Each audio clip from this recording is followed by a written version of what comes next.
Hi, Hunter Hastings here. Economics is grounded in philosophy. The first 10 chapters of that great economic treatise, Human Action, give us the foundations of that philosophy. As business people, we should warmly embrace philosophy. And our guest today, Becky Schmooke, helps us to do that by bringing us an inspiring and instructive guide to the application of Stoic philosophy. The word Stoic brings up images of quiet endurance, but actually it's an inspiring guide to business leadership, entrepreneurial initiative, and living a good life. Those are handles we can seize, handles that hold. Let's find out what that means for our business and our lives. Becky is a philosopher entrepreneur with several successful businesses. She's a leadership coach. She's a brilliant storyteller, as well as the author of a wonderfully energizing book called Choose the Handle That Holds. This is the Value Creators Podcast, your source for a new kind of business education, escaping from business administration mode and entering dynamic entrepreneurship mode. We're guided by entrepreneurial economics, which is the source of all growth and positive change for businesses of all sizes in all markets. We talk to experienced experts in value creation so that there's business learning for you in every episode.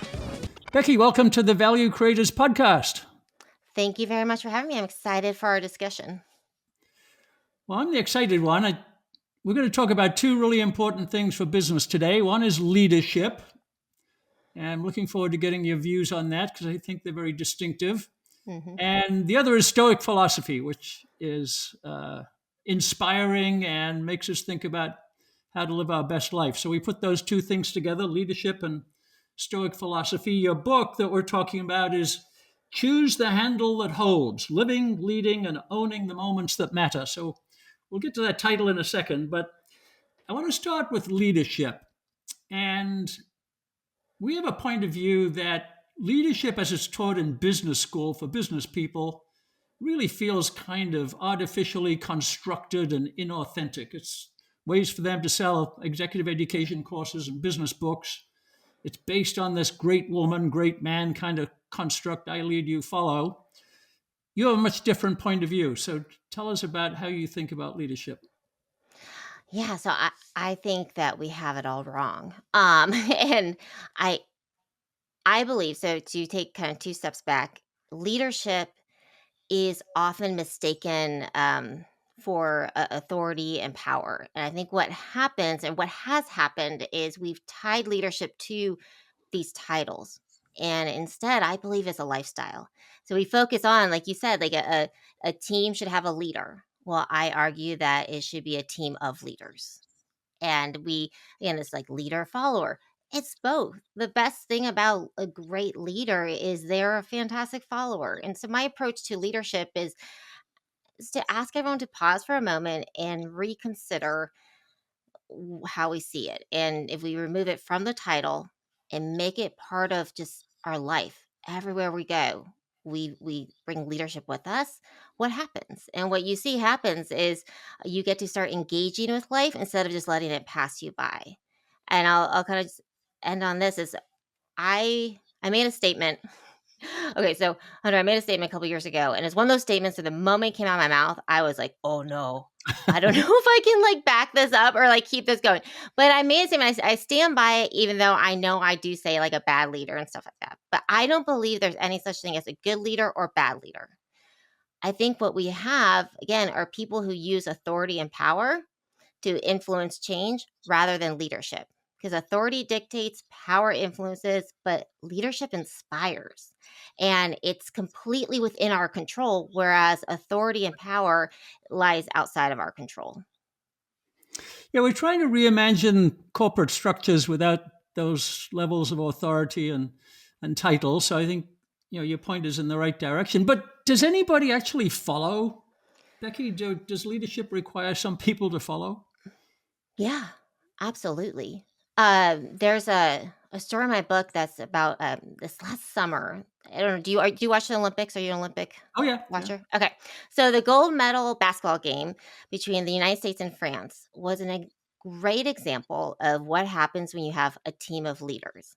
Because what you saw happen with each of these players, and they're fantastic. I mean, these are the best players, you know, in the United States. You know, you have these giants of names who are used to being the leader of a team, and you saw them taking turns, understanding when the other person had the hot hand, right? And stepping back and feeding the ball to them and not needing the ball all the time, and being okay with turning the spotlight on other people. And that's followership. And we really I think I hear it a lot, and I think you probably heard a lot. I think we are changing the conversation in the right direction and not seeing following as less than leading, but we need to do more work on that. I really understand the power of it. Yeah. Well, one of the terms in your book that you talk about, Becky, is active participation. So that sounds like maybe an alternative to leadership, or maybe it's what the basketball team did. Everybody actively participates. You get a sense for who's got the hot hand, and you get them the ball. So that's active participation. I think that's a nicer idea than leadership. Well, I think the problem is if we again continue to see leadership tied to these titles, then what you often will see happen is somebody who doesn't get that promotion, right? Who doesn't, or get that title they want, they will then take on a much more passive role. They will be like, well, it's not my job then, right? I don't have to lead. And instead, they do need to be an active participant. We all have to be part of this. And because you never know, if you're a leader of a team, you better hope that you have other leaders with you, because you're a human being. And so therefore something's going to happen someday where you're not going to be able to show up like you would like to. And you would be a lot better off if somebody else can step up and help you out. So let's get talking of titles. The title of your book, Choose the Handle That Holds. I hadn't come across that expression before, and you explained it very well. There's a handle that doesn't hold. Can you just take us through that, the two handles? Yeah, so it comes from a quote from Epictetus, where who is a Stoic philosopher. He talks about how, like, every situation in life has two handles, one by which it can be carried and one by which it cannot. And my argument is, I'm making the book, is too often we grab the wrong handle, and when we grab the wrong handle, things break, and we're not very good at putting things back together, because when things break, when we fail, right, when we fall, we usually get hit with shame, and we immediately want to kind of sweep those pieces under the rug or quickly duct tape them back together, instead of really taking the time to gather all those broken pieces, put them back together. And that's where I bring in that Japanese concept of kintsugi, right, and seal them with gold. Mm-hmm. The handle that holds is what you see leaders grab, and that's choosing, in the sense of business, it would be choosing transparency over, um, hiding things, right? We often know, we can tell when somebody's hiding things from us, versus those who are owning it, right? And is choosing courage, is choosing to take accountability instead of blame, is choosing curiosity. Those are the handles that hold. The ones that break, I think we see very often where it's immediately pointing the finger elsewhere. Is there a way to find out beforehand if the world presents us with two handles, which one is going to hold? Is there a test? So I'll use this as this is where integrity matters. And when I say matters, I mean, of course it matters. We've all heard that. We've seen the bumper stickers. It matters that we understand what integrity means to us. Mm-hmm. Because Hunter, what you might consider to be your values when it comes to integrity might be very different than mine. So the handle that holds for you may not be the handle that holds for me. And we have to understand that it looks different for everybody. It's uh but how do we know which one? Well, that's why we got to take the time to figure out the outcome that matters, especially in business. The outcome that matters is essential to understanding which handle to grab. Well, that takes us to another level in Stoic philosophy, and it integrates with leadership, Becky, and that's this whole concept of virtue. And it's easy to get very enthusiastic about virtue. Yeah, that's how we should live our life. The Stoics talk about wisdom, justice, courage, and temperance. Maybe there are better words for it than those four, and you can explain those to us. But boy, it seems like a lift, right? It seems like a hard thing to do, to strive for virtue. So put that into our leadership lives for us, striving for virtue. Yeah, I don't use the word virtue too often because I feel like we talk about like virtue signaling and I feel like virtue's almost gotten a bad rap and it's kind of become like a bad oddly virtue's got become a bad word to say what it's hard to talk about without sounding pretentious, right? And being like, oh, I have virtue. And so what I reframe it as these like anchor values, not just values, but anchor values, the things that without them you will never achieve true success. You might get to what you think success is faster, but when you get there, you realize like, oh, like that's it's empty, right? It's nothing there. It's just a mirage. So with these values or the virtues, there a lot of them fall in line. A lot of us know the Serenity Prayer is the God grant me the Mhm. um. This is why I'm gonna forget it. What is it? It's the Give me the um. grace to Sur- work on the things I can control and recognize the ones I can't. Yeah, the courage to Something like change the that. things I can and the wisdom to know There the you go. difference. Yeah. There you go. Obviously I know it very well. But it was actually one of my favorite prayers growing up. Ironically, that fits really nicely into the definition of those virtues or stoicism. So it's the wisdom of knowing what's in our control and what isn't, the courage to choose to do what is right, even in the face of fear. It's not the absence of fear. You don't, courage doesn't, to be courageous doesn't mean that you don't feel fear. You definitely see it, you feel it, and you act, in spite of it. And justice is choosing to do the right thing by others and not just merely thinking about yourself, understanding what role you play in the whole of everything. And the temperance part is kind of the least, I don't know, fun one usually to talk about, like temperance. I was like, oh, it's moderation. Mhm. Yay. But it's so important because temperance is what allows us to stay engaged with the process, which is what, keeps us steady and grounded and not chasing after, those short lived outcomes, the ones that really don't matter. So you talk about values. The name in our title is Value Creators because we think of it economically, but it's also philosophical. Creating value for others means creating the subjective feeling in other people that they're better off, that they buy something from you or they use your services or engage with you. It's improved their lives, it's improved their circumstances. So value to us is philosophical. It's not the same as values like temperance and Mhm. integrity and so on like that. So that's what we try to weave together. Can we do that? Value and I values? am up for the challenge of that. I want to take I realize a quick second though, because we did dive into Stoic philosophy, and I know your audience is going to be more intelligent than the average cat, but I want to just take a quick second and talk about, make sure we understand the stoicism that I'm talking Mhm. about. So a lot of times we think about little s stoic instead of big S stoic. So little s stoic would be the no emotions. I always say like the Queen of England, type of reaction to things, stiff upper lip. The big S stoic, the stoic philosophy is all about emotions. And what I like to say is I have emotions, but my emotions don't have me. And that's that key difference is stoic philosophy is understanding, again, like we've already talked about, like what is in our control and what isn't. And taking every obstacle that comes at us and turning it to our advantage, right? Finding our, some benefit within it. How that works into now what you're talking about, like the values from the business, how do we how do those virtues add value from a business standpoint?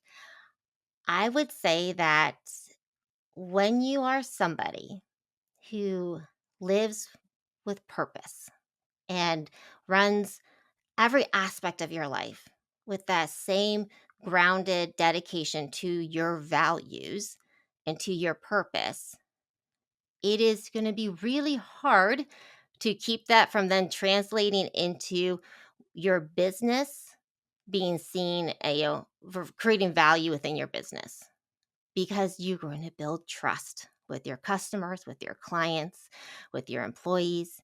People want to support those who are doing the right thing, who are doing the hard thing. They will pay more money if they feel good about who it's going to, right? They will stick with you. You are given more grace if you are somebody who has shown up with integrity time and time again. And that's something I've experienced over the last 10 years of Mhm. running my businesses, is that the value of my business has increased the more I have outwardly shown up living my values. Mhm. Did Well, that work? Did that's I beautiful. successfully did that work? Will you go there? Will you Yeah, allow? All right. and we always say you get the market reward for living your values. That's how it translates into economic value. You get rewarded by Yeah. the marketplace, by your customers. And also, if you understand, if you live by those four virtues of wisdom, knowing what's in your control and what isn't, right? And staying within it, you're not going to make as many silly mistakes with your business and chasing things that are outside of your control and getting hung up on those things. And you're going to be able to stay a lot more focused on what matters. And that's always a good thing. Well, let's talk about control. One of the analyses we make about conventional management and business is it seeks control of the external world. You called it in your book, it's outcomes focused. So Hmm. we always say management aims for predictability. You've got plans and you've got to make the numbers, you've got to hit the targets. So you're trying to control these external factors. And the whole point about Stoic philosophy, as I understand it, or one of the whole points, is you can't control the world. You might be able to control your response to it, but you can't control the world. So, how do we make that mental shift that we can't control the external factors, just our response to it? Okay. How do we make that mental shift? Well, I'm going to always suggest to start small. And so looking at just going through your day. And so Epictetus, who I'm excited for you to dig in and start reading next, Mhm. he breaks it into two different things. What we can control is our desires, right? Like what we want. We can control our words for the most part. We can control most of our actions, but not all of them. And so for me, I'm like I mentioned it to you earlier, I'm a type 1 diabetic. And so I can control my desire to go out for a run. I want to go out for a run. And I can control, you know, um, doing all, getting dressed for the most part to get out for the run, right? Doing all those things. The action of going for a run, though, that's outside of my control. I can influence it. I can do a lot to influence it. But if my blood sugars decide to tank or they are crazy, stupid high, I can't get out for that run. Or I'm also a mom. So there's a lot of other things that are going to keep me from doing just about anything else I want to do, right? My kids might need me. They might get sick. It's really easy to, when we start to talk about what's in our control and what's not, especially in business, to go big, to go macro. And I think it's more important to start smaller, of realizing how much of our day is spent on the things outside of our control. And it's not saying that we don't engage with those things at all. Instead, it's taking that opportunity to look at how are we setting ourselves up to best influence those things that are outside of our control. What are we doing that is inside our control? And how much are we just hoping that we get lucky and things work out in our favor? Can we influence them? Yeah. So, okay. So, what's it? I think I know where you're going with this one. You create such an amazing discussion guide that I like studied through, and I was like, okay, I'm ready for you, Hunter. Yes, I think we can. I think there's a lot that we don't control that happens in this world. I think, however, there is aspects that we do control, that we can influence. I can definitely, and this is to bring it back. This is just top of mind because I'm having a day of, like I mentioned, my blood sugar just not behaving. When I have a low blood sugar, I have a lot of influence over what happens next with it. And that's, when I eat some sugar to correct it, how much of sugar I eat, right? That how many carbs, that will impact it. So yes, I do think we do. So the word that you wouldn't say, but I'm going to bring it up. We'll talk about this philosophically first, and then entrepreneurially second. So philosophically, as I read Stoic philosophy, it says determinism, i.e., what's going to happen is going to happen. There's nothing you can do about it. Just what should happen, and then create the best response that you can to it. So I call that determinism. I'm not sure that's the official I word, think but there is more in line with would be compatibilism. Would that be okay, I think that's a word, right? I'm trying to think I'm not sure, of but tell us about I it. think I'm thinking it works on that. Yeah. Meaning that I think Stoicism allows for both the determinism and self, like, let me take 2 seconds. Yes, like you said, life happens, and Stoics say we got to deal with it. But that's not passive.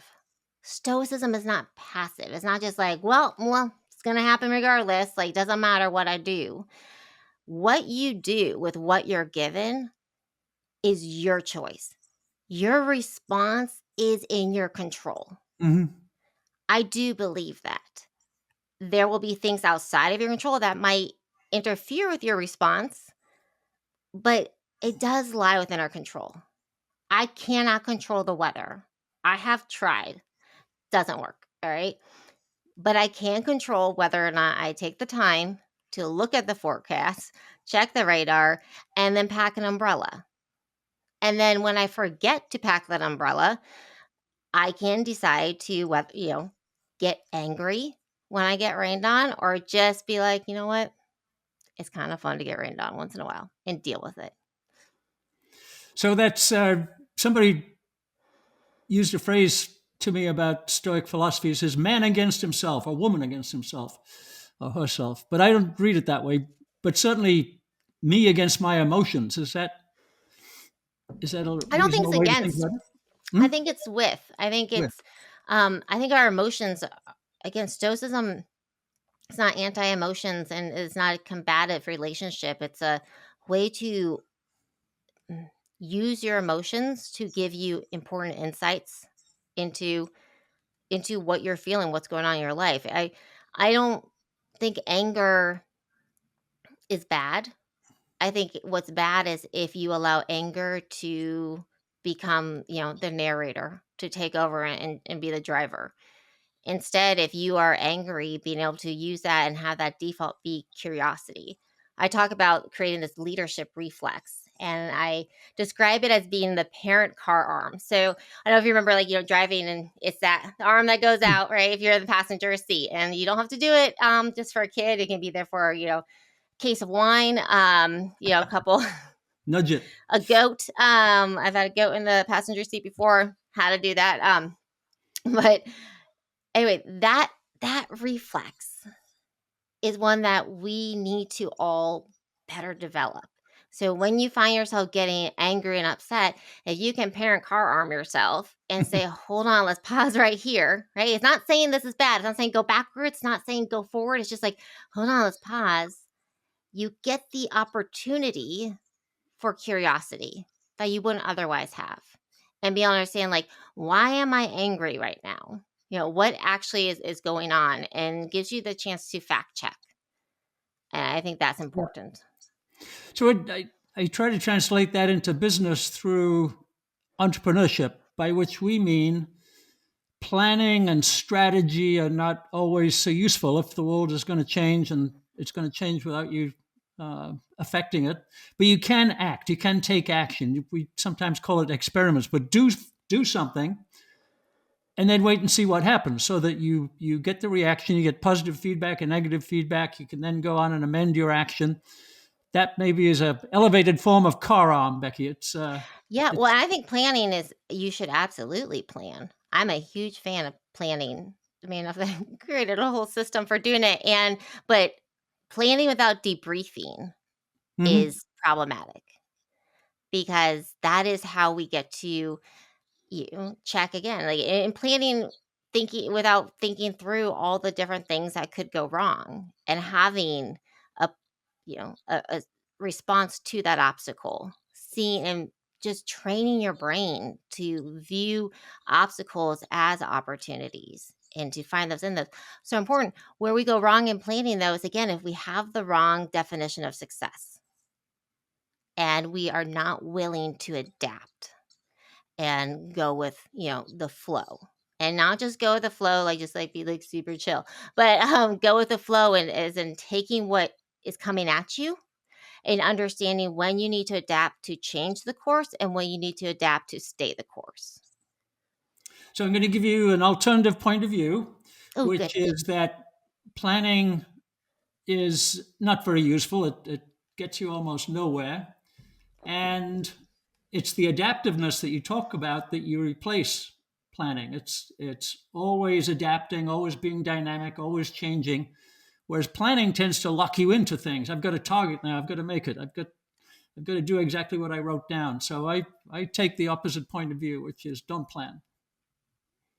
But is that true though? Do you really not plan? I imagine the future sometimes, but I don't think it's useful to plan how to get there. I can act, I can do things, but not plan them. Okay.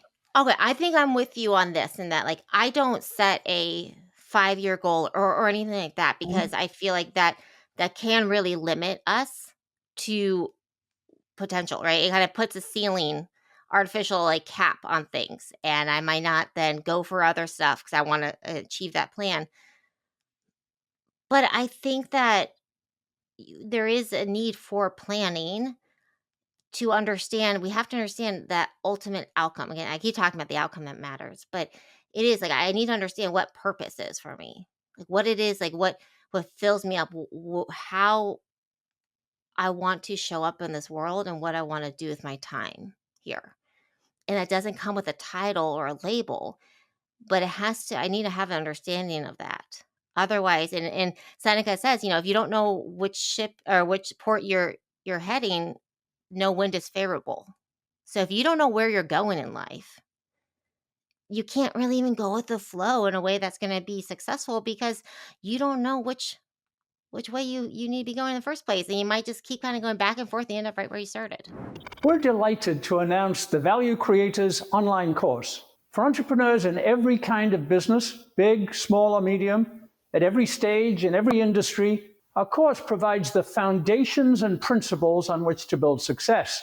Simple, clear purpose and principles give rise to creativity, innovation, and competitively superior business action. There are 11 foundational principles or mental models that together cohere into the value business model. Principles for value generation, principles for value operations, principles for value finance and accounting, and principles for value sustainability, as well as the new knowledge accumulation you'll need for continuous innovation. These principles are delivered by top business professors from top business schools: Mark Packard, Per Byland, Gordon Miller, David Rapp, and Bart Vanderhagen. You'll find video lessons from them, along with downloadable tools, processes, and other valuable content. Master these lessons, and you'll master the most important skill in business: value creation. Go to thevaluecreators.com and click the course link.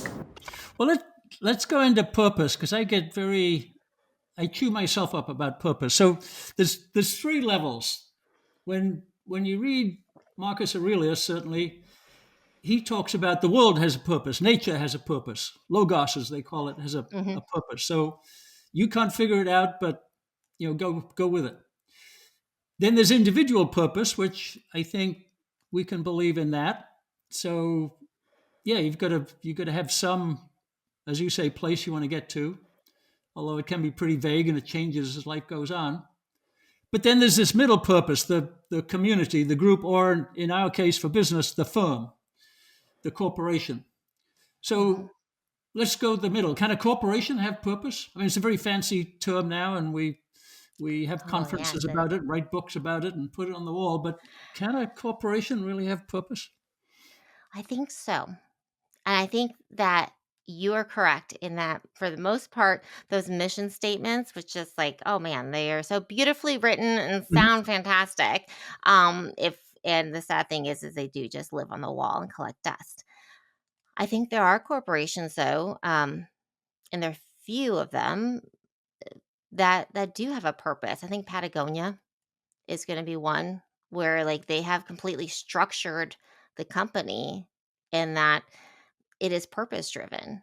You have the owner, the founder of it, you know, divesting, his shares and the family shares, so they're not going to be gaining profit from the share, and it's the decisions are made by the nonprofit, by the non-voting shares of it. I think Patagonia is it's unique and it's special and it's devoted to the purpose of bettering the climate. And so all of its profits are reinvested into Mhm. that. Um, I would say, so yeah. So yes, if we do a example size of one, then yes, a corporation can. I think it's really hard for them to do it, but I think it can be done. I think that it's the bigger you get, the harder it becomes. I know that for myself, for my business, I have two businesses, and the first one, when I was doing it, like I struggled because I knew that I was not running it with the integrity, right, with my values I wanted to when I was still like keeping, you know, quiet about, my biggest source of shame, which was the fact that at the time I was still struggling with a severe eating disorder and I was running a company called Becky's Mindful Kitchen. I was like, I felt like such a freaking hypocrite. 'Cause I'm like, how can I do this? And I was so afraid that if people knew that they wouldn't trust me, that I thought it would ruin my business. And so I stayed quiet on it. But I also knew that I was never going to be able to be successful unless if I was able to really show up with that purpose. And for me, that involves bringing integrity with me. And so once I did start speaking about it publicly and owned it, I was able to level up in my business in a way I never otherwise could have. So I think, and you look at Patagonia and they're doing just fine, right? They're a pretty darn popular company Yeah. there. So I do not think you have to choose purpose or profits.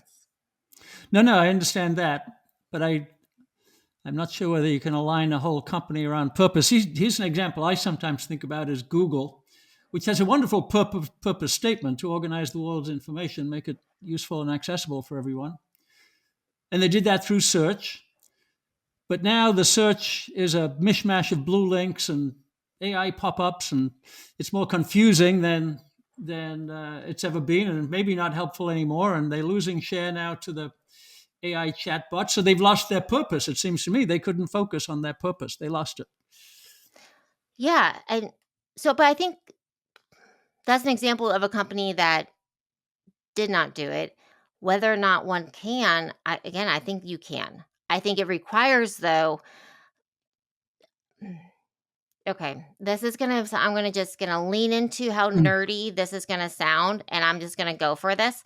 But, I don't know, Hunter, have you ever watched the Lord of the Rings movies or read the books? No, it's not my thing. I read Tolkien a long time ago. Yeah, Okay. I never seen Well, the movies. but like this, like the one ring to rule Hmm. them all, that Yeah, concept, right? yeah. And you have moments where there's these powerful people, you have the wizard Gandalf and the one of the strong elves who are tempted, by that ring and they realize like, you know what? Nope. I'm like they didn't trust themselves to not fall, prey to the power of that ring. And I think that it is really hard for a company to not fall prey to the trappings of profits of the demands of shareholders to have the ability to stand up and face those negative returns for a bit. You had CVS decided to stop selling cigarettes, and that came at like in a great cost monetarily initially, but it increased their employees' health. It worked out for them in the end, but they had to go through that stretch of discomfort. And I think that most companies don't have the stomach for it because we have not created a society in a way for them to withstand it. It's too reactive. Yeah. Yeah. So the way we think about this, Becky, and this would be really helpful to get your point of view on, is that in the idea of creating value, corporations have lost the primary focus, which is value for customers. If customers feel good about what you're offering, and I link that to your Stoic philosophy, that subjective value, things are not important of themselves, it's how we judge them that makes them Mhm. important. So that's Stoicism. So you serve customers. If customers like what you're doing and feel better as a result, they're willing to pay. That's the pivot. They'll give you dollars for that. And as a result, you make a profit because you choose the right cost for delivering that value. Then you give money to shareholders, or your share price goes up, or you pay the dividends, or you do the share buybacks. But that's a rear end outcome. It's at the back end, not the front end. So it's serving customers that is the creation of value, not serving stockholders. And it seems that corporations have got that a bit mixed up now. Can you fit that into your philosophy? Yeah, that is interesting. And it makes me wonder, Hunter, like IKEA. They Mm-hmm. have never gone public in the sense in Norway, it's still held. You have Hermes, I think is another one. You have some of these companies that have stayed away from having the influence of shareholders. Mm-hmm. And I would say too, like IKEA, they are it's easier for them to stay true to their purpose when they are able to focus on the customer, the client, and not the shareholder. Mm-hmm. So to your point, I think that is an important detail. And I think that does get in the way because it flips it around, right? We work the wrong direction. I would say my this is where leadership matters. It Yeah. does because if we stop putting all the responsibility on leadership, right, just up in the C-suite, if we and I'm not saying you need to redo a business, the corporate structure at all. It's not an alternative vision for it. It's in addition to. It's going deeper into what already exists. But if you can ingrain your leadership in every level of a company, you will feel the culture shift. And that alone just gives everyone a little bit more of a backbone, a little more strength, right? A little more um, skin in the game to keep things aligned with purpose. Yeah. So to that point, you say you don't have to change the corporate structure. We like to look at an alternative to that, which is do change the corporate structure, take away the layers, take away the hierarchy of authority. And there are a couple of interesting examples. We've talked about them Hmm. from time to time. The most famous one is a company here in California called the Morningstar Corporation, Right. which specifically has no managers, no bosses, no layers, no authority. And it works on the basis of what it calls colleague letters of understanding. I physically produce, I write a letter of understanding between me and you. Here's what I do. Here's what I need from you. Here's how we're going to collaborate, and that's how they run the company without layers of management. So does that fit into what you're thinking about I don't think authority destructuring? is bad. And I think it's so one area where I am 100% on board with you is in a debrief. I think a Mhm. debrief is best run when there is no you know no hierarchy. Everyone has the same, there's no rank, right? Everyone is on equal playing field there, so everyone can call things out. That is important. But I think chain of command is helpful. I think authority and delegation within that is fine. However, you want to phrase it in a letter of understanding, it sounds like there's still going to be some hierarchy baked into that, within. I don't know. I've not studied. I want to Mhm. study that company now. Uh, I just don't think it's a bad thing. I think that you can have authority and still have purpose, still empower that leadership. What's nice about authority is it does make it cleaner of as far as like understanding who to turn to. Hmm. And it's cliche. It sounds like the buck stops here type of a concept, but it's yeah. I guess I'm not against authority. Yeah. No, I Within that, understand. I think it's okay. I personally would, as an employee, um, if I had a boss who was a fantastic leader and did not use their power or authority, in a negative way, I'm going to be really grateful that they have the authority, and ultimately decisions might come down on their shoulders than mine. Just to be fair, I mean that's Yeah. why I enjoy passing authority on to my husband sometimes when my kids ask things. I can be like, "Ask dad," because I don't want I don't want the decision. You do it. Right. Well, Yeah. Marcus Aurelius was the emperor after all, so he understood that, right? He understood about being the boss. And to be clear to your audience, like what's amazing is he wrote in a diary that was never meant to be published. Mhm. And then what happened to him is, gosh, the nightmare of every teenage girl, which is that his diary has been published and read by millions of people. But he wrote it to be able to read the writings of the most powerful man. And he was, at that time, he was the most powerful man in the world. To be able to read it is, I mean, what a treat. Mhm. What a really cool treat. So, do you advise people to read the originals? I mean, it's hard to know how good the translations are, but I'm They trying do to read. vary. They do vary. Yeah. I spent for in writing my book because I wanted to make sure all the quotes were they'd be cited correctly. I've read many translations. I do. I mean, I only read the original, kind of the original writings. There's so Mhm. most of my time. And that's why I love everything we hear now. I think about leadership and along these lines comes from a lot comes from Stoicism. It's just not Mhm. they're not giving credit, right? Control the uncontrollables. That's Stoicism, right? It was all done 2,000 plus years ago. And that's why I love going back to the original stuff because it just kind of strips away all the other stuff and you just get right at the meat of it. But I think Ryan Holiday's books are great too. And that's a Mhm. great way to start. The Daily Stoic or The Obstacles Away are easier to read. Epictetus is a little dense to get Mhm. through. So meditations is great. There's a great translation, Robin Waterfield, I want to say, and we can confirm that he has a great annotated version that I really like because I like it when it's footnotes and I don't have to flip to the back. Mhm. Well, good. Maybe you can share some of those links with I us, will. and we'll publish them when we release the podcast. Yep. So, are you going to be Ryan Holiday, the next Ryan Holiday? You're going to write more about Stoic philosophy? I hope you do. What I love, so Ryan Holiday gets all the credit for bringing Stoicism into the society today.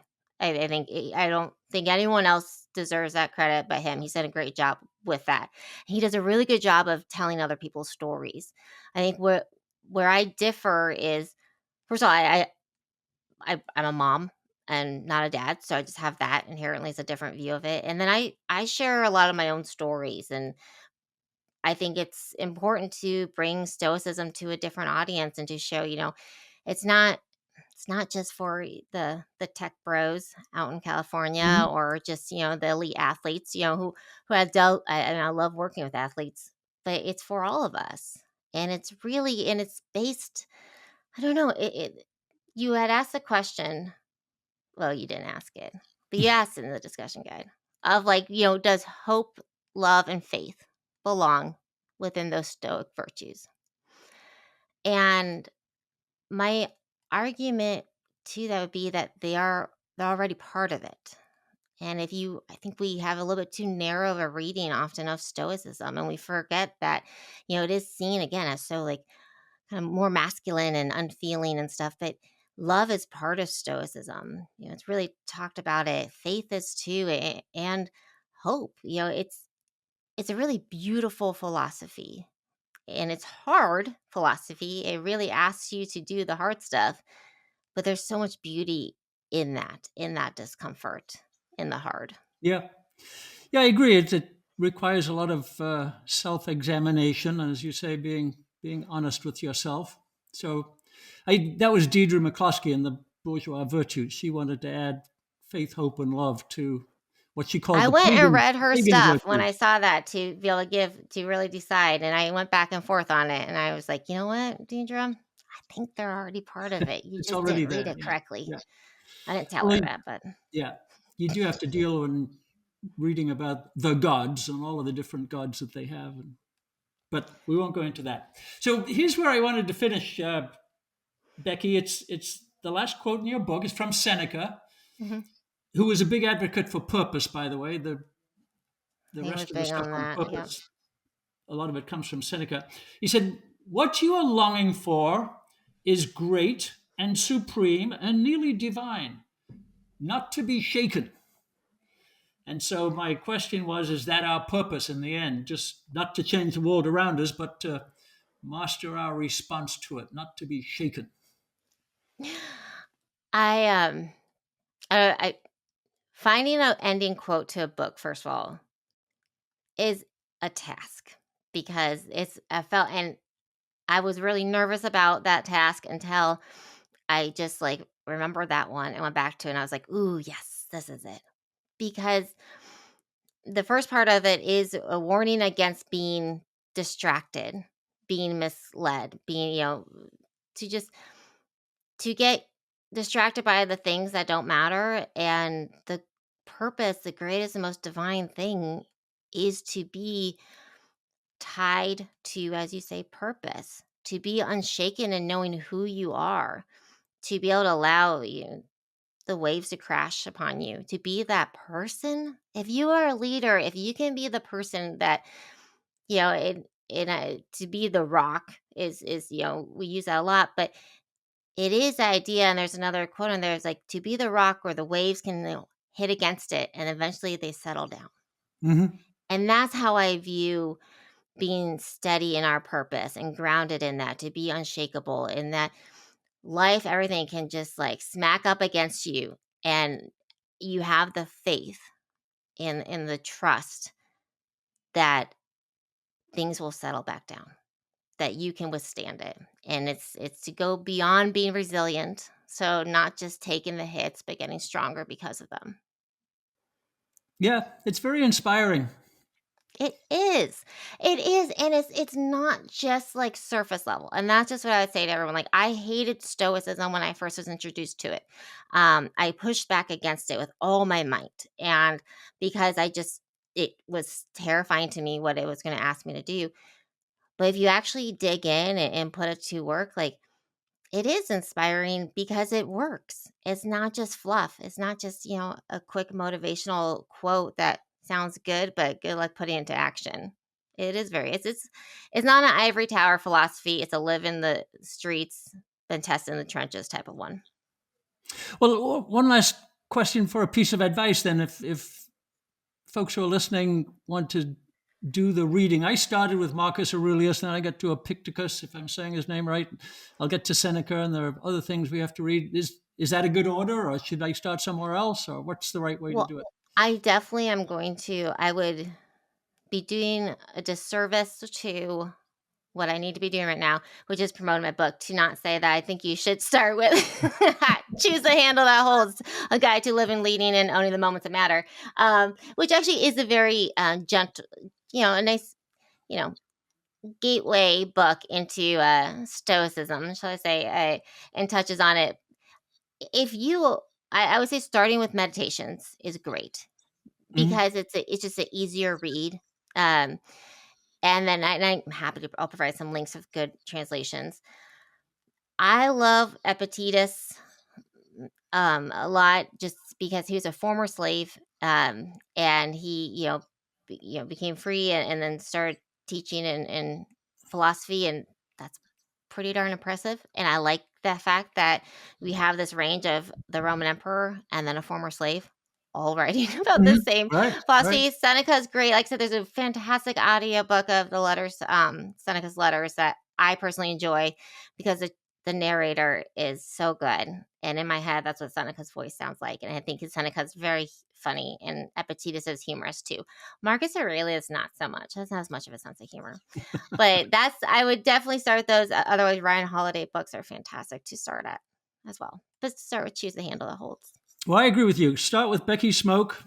Choose the handle that holds, living, leading, and owning the moments that matter. I did really, really enjoy it because it's about everyday life. It's about you and your husband and your kids and the conditions that you've been through with your diabetes and eating disorders. And it's just very relatable. And then you make this brilliant connection to Stoicism. So thank you for the book. What was important to me was to have it be action-based, because my gripe with so many amazing books is I'd read them and I'd say, like, but how? Like, how do I do this? And so that's why it's important to me to put literally, I called it "but how" chapter at the end of each of those pillars to give some practical ways to start incorporating it, because action matters. You have to get moving on it, because planning's great. It is, but without action, you got nothing. That's where we are. Action, action, action. Yeah, well, Becky, absolutely. Thank you so much. Thank you for the podcast. Thank you for the book. And thank you for sharing all of your virtue and understanding with us. We appreciate it. Thank you very much, Hunter. I appreciate it. This has been another episode of the Value Creators Podcast. Thanks for listening. You can visit thevaluecreators.com for links and resources related to this episode. And check hunterhastings.com for more content on entrepreneurial business management based on value creation principles.